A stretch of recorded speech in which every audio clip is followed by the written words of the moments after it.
Well, quite pleased with myself. Got some progress just on the piston hitting the head bit. Still got that issue, haven't done anything about it. I went to reach for my engineer's die chem and can't find it in my shelves. Must admit I haven't used it for many years, so it's probably it probably dried up and I threw it out. So I've got some on order, so then I'll mark up the piston and we can see where it's touching. But I've basically measured a 1mm interference. That's how much it lifts the head. The piston lifts the head, but I don't know where it's contacting, or if it's on the top valve pockets or where. So that's what the die chem is for.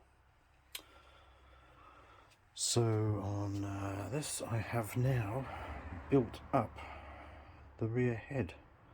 So you can just see in there, there's a little return spring. That's not a valve spring. All that spring is to do is if there is a slight clearance on the closing, just to keep that valve against the seat. That's all that valve does. So it doesn't really come into play until right at the end of the valve closing. Doesn't do anything until then. So you can see I've got seals in. So what I've decided to do is just run with the seals that I've got, because I'm getting no joy at all through various Ducati distributors. They keep on sending me seals that don't fit, so I'm getting pretty fed up with that.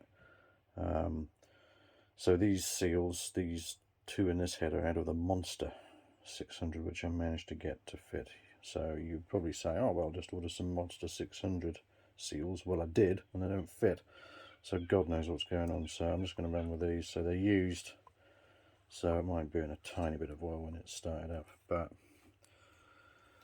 so I put all the bearings and the seals and spacers in here. I've yet to set the offset of this pulley, which will have to be done in conjunction with these pulleys. But first I need to build up the front head, put that on, so then I can get all these pulleys in line. But basically, if I just rotate this by hand, so note that you can't do this on a conventional cylinder head with valve springs, because you can't put enough torque in by hand to compress the valve springs, but on this you can. So there we go, and up and down it goes, just like that, just by magic, with all the right clearances. All this goop you can see is molybdenum disulfide assembly grease. I now religiously use this on all shafts, cams, anywhere, surfaces in an engine, so that when you first start it up, even though you've primed the pump and got oil pressure, it might take a while for you to get proper lubrication to all these bits through the oil. So that's what this assembly lube is for, is to lube all those surfaces so you don't wear the hell out of them in the 30 seconds before all the oil establishes itself and gets around the engine where you want it to. So yeah, that all works absolutely fine.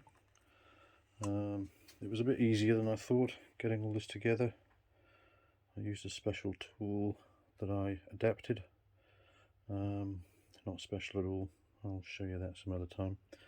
But yeah, pretty pleased that's all together. So this shouldn't come ahead, this shouldn't come apart again. Love these old-fashioned 80s valve covers. Engine's going to look really nice once it's finished. You can probably just see the inlet valve opening and closing down there as I turn that. Obviously I've got the piston down in the bore. So yeah, one head done. Got my special little stubby Nippon spark plugs in there. Very short thread on these, but that's the way. Ducati designed their heads was to use these short little stubby spark plugs. They're like out of a classic car really. Old MGs used to have those tiny little plugs. So yeah, a bit more progress. I did all the clutch nut. Clutch plates are out of here at the moment, hence I can do that. I've soaked them in oil and I'm just letting them drain to get most of the oil off of them. And then I'll just drain those for a couple of days and then bang them in, all soaked up with oil. So when you start the engine up and pull the clutch in and put it in gear, it's not juddering all over the place, it's just a nice smooth transition. That's what soaking them in oil does. So yeah, sweet.